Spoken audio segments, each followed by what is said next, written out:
Cameroon, Bandung, Africa, Bandung, to the world, Bandung. Mais Président, les questions que Mamadou a posées et les autres journalistes, j'ai l'impression que vous vous fâchez. Non, ils ne sont pas contre vous. Le problème, c'est qu'il y a un problème de communication. Le fait d'amener la Coupe d'Afrique de 2 ans à 4 ans, vous l'avez dit simplement en conférence de presse.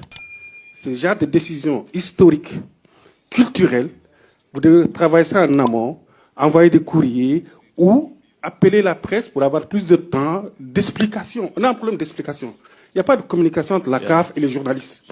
On ne viendra pas tous les 2 ans déverser tout ce que vous allez dire. On ne connaît pas votre programme. Qu'est-ce que vous allez faire dans 2 ans, dans 3 ans? Parce que cette Coupe d'Afrique des Nations, la Ligue des Nations, de 54 pays, personne ne comprend. Si quelqu'un dans la salle dit qu'il a compris quelque chose, c'est qu'on l'a mal expliqué comme au Cameroun.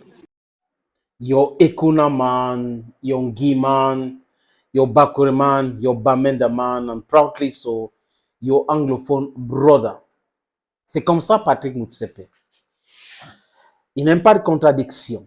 Vous savez, quelqu'un qui a travaillé avec White Capital Monopolist et que on lui dictait les choses, aujourd'hui il est multimilliardaire en dollars et il contrôle son entreprise de main de maître.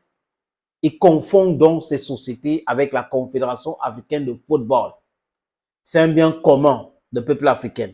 Ce n'est pas le bien de Patrick Motsepe. Monsieur Motsepe doit intégrer le fait que la CAF appartient aux Africains. Mais c'est quelle humiliation, c'est quelle honte.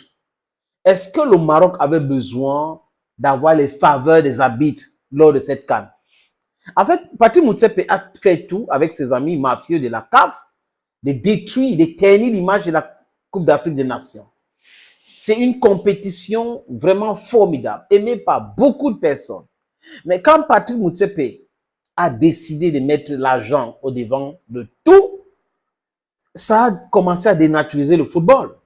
Le football se joue, c'est bien, c'est pratiqué, si on est fort, on gagne. Et il ne faut pas oublier, Patrick Motsepe devrait savoir qu'aujourd'hui, nous avons des millions et des millions de spectateurs et de téléspectateurs. Et quand c'est injuste, ça saute à l'œil. Et là, cette injustice-là noircit, détruit considérablement le football, l'image de la Confédération africaine de football et l'image de la Coupe d'Afrique des Nations. Des journalistes viennent des États-Unis d'Amérique, du Canada, en Amérique du Sud, en Amérique centrale, viennent de l'Europe. Tous les pays de l'Europe envoient des journalistes couvrir la CAN, des pays de l'Asie. Donc, ces pays-là ont des journalistes, ils ont leur compétition qu'ils organisent là-bas, mais seulement la CAN, c'est quelque chose de formidable. Nous avons des meilleurs joueurs, ils sont tous présents, et l'avenir du football mondial. Et les gars se disent, ok, on regarde la CAN pour dénicher des stars, et quand il y a la Copa América aussi, on regarde un peu pour dénicher des stars, parce que l'Europe est déjà très bien organisée en termes de football, des infrastructures, etc., etc. Mais les autres qui n'ont pas les mêmes infrastructures ont des talents. L'Afrique et l'Amérique du Sud. Mais est-ce que ce monsieur de Motsepe, c'est ça? Parce que moi, ça me dépasse de voir un Africain qui gère un bien commun africain et qui détruit tout juste pour faire plaisir aux Occidentaux. Si Motsepe est incapable de gérer la CAF et qu'il veut que c'est Infantino qui gère la CAF à sa place, mais mettez Infantino là-bas, il devient président de la CAF et président de la FIFA.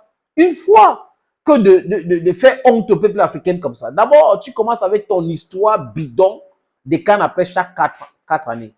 Une compétition qui a commencé depuis la nuit du temps, et c'est 2 ans, pour créer des infrastructures dans les pays qui vont organiser la CAN. Et c'est le business, c'est les infrastructures, c'est le tourisme, et c'est tout ça. C'est l'intérêt de la CAN. Mais vous il faut chaque 4 ans, on va organiser la CAN. Chaque 4 ans, on va organiser la CAN. Après, on va organiser la Coupe des Nations. Chaque année, on va gommer le chant. Vraiment, c'est un gouffre à sourd. On n'a pas besoin du chant et tout ça. Seigneur, écoutez-nous, Seigneur, exauce-nous, comme a dit certaines églises. Ou une église que vous connaissez très bien. Voilà. Monsieur Motsepe, lors de cette CAN au Maroc, a poussé les arbitres à faire favoriser le Maroc. Est-ce que l'équipe que vous avez vu jouer là avait besoin de ça? Pour être honnête avec vous, la réponse est non, non et non. Le Maroc pouvait jouer jusqu'à gagner la CAN sans toutefois avoir besoin de l'aide de l'arbitre. Sinon, 2 poids, 2 mesures. Les arbitres aident le Maroc, les équipes contestent, les joueurs sont sanctionnés, des journalistes sont menacés, les présidents des fédérations sont sanctionnés. Mais on voit qu'il y a une erreur. Donc nous devons être les êtres humains qui subissent l'injustice et qui ne crient pas, qui ne contestent pas. Mais c'est l'injustice quand même. Nos règles, c'est que quand on joue comme ça, vous perdez, vous ne devez pas se plaindre et tout ça, vous ne devez pas. C'est infantile là-bas. C'est Patrick Motsepe, c'est la dictature. Et le problème de Patrick Motsepe, c'est qu'il a peur que Eto'o puisse le remplacer un jour. Et il faut tout faire pour l'écarter. Vous avez vu que même lors des élections à la CAF, Motsepe a tout fait pour que Samuel Eto'o fils ne devienne pas membre du COMEX de la CAF. C'est le TAS qui lui a obligé de mettre la candidature de Samuel Eto'o fils. Voilà. Donc, il est là. C'est-à-dire que c'est avec un goût inachevé, un goût amer, qu'il accepte quand même que Eto'o reste là-bas. Donc, du coup, il combat Eto'o. Il cherche, toutes les occasions sont bonnes pour quand même faire mal à Samuel Eto'o fils, pour le piétiner et tout. Mais le gars reste debout. Le mec est solide. Il est solide. Essayons un truc, les amis. Faites un sondage en Afrique aujourd'hui. L'Afrique francophone, l'Afrique lusophone, espagnophone, l'Afrique lusophone, l'Afrique anglophone. Vous allez constater que la quasi-totalité, je répète, la quasi-totalité des citoyens de ce pays-là ne veulent plus de Patrick Motsepe comme président de la Confédération africaine de football. Parce que pour eux, comme pour moi, il est l'ennemi de notre football. Il n'aime pas le football africain. Il travaille pour les Européens. C'est pour cette raison qu'il se comporte de la sorte. Patrick Motsepe, les Africains n'ont pas peur de toi. Du moins, nous autres qui n'ont rien à voir avec le football. Ce n'est pas le football qui nous nourrit. On nous dit notre vérité. On ne va pas se comporter comme certains blogueurs camerounais, certains journaleux camerounais, certains politiciens camerounais ou africains qui mélangent le sport et la politique politicienne. C'est ça le problème. On regarde ce qui se passe. This is not correct. What you are doing is not correct. We pinpoint these things out and then we let you know in your face that you are not doing the correct thing. You're not doing the right thing. You are practicing corruption and you're destroying African football. Mr. Motsepe and his friends at the level of CAF are destroying African football. They are not there for the interest of Africa football. They are there for their financial benefits. They are there for their private gains. That is what is driving Mr. Motsepe. And Mr. Motsepe, I'm speaking in the language you understand best, so that you should know that us Africans in this continent, Africa, we are not okay with the decisions you are taking, with the haphazard decisions you are taking, with the disfavorable decisions you are taking, with the way you are marching, you're stepping your toes on African football. We are not okay with that. We are asking you to leave African football alone. Laissez le football africain Motsepe seul.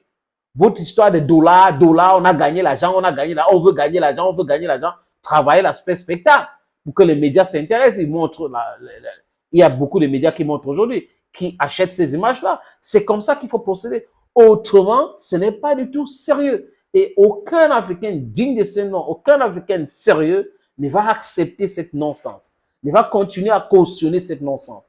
Le Maroc a organisé une belle CAN, mais ça ne pouvait pas être la plus belle CAN.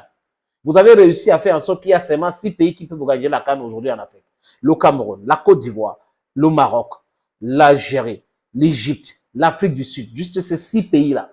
Donc, vous avez réduit considérablement le nombre de pays qui peuvent organiser la CAN à 24. Et aujourd'hui, vous êtes toujours dans la mafia, dans la roubladis. Vous tournez là, vous perturbez les gens pour rien. Hein? You think we don't know? We know all these things. That's why we're saying it, and we're saying it. Looking at you in the eyes, watch this podcast. Change your ways. Cameroon, Bandung, Africa, Bandung, to the world, Bandung.